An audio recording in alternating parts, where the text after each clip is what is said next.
outsmarted me. The mighty Muldoon?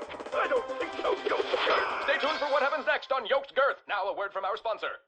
Kids, are you ready for a new wild and wacky Punch-O fruit flavor? Introducing Apricot. It's a punch to the gut. So stop by, fill up, and make sure you get your Billy Hog hot dog before you jet away. Good morning, Brook Hollow. Today is October 20, 1990. This is your news. We have a special breaking report. The police department has released information that more local teenagers have gone missing. They were last seen earlier this week, and the only connection between the teenagers is that they are all students at Brook Hollow High School.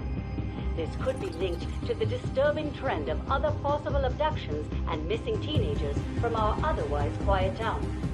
If anyone has seen the teenagers or has any other information, please contact the police department.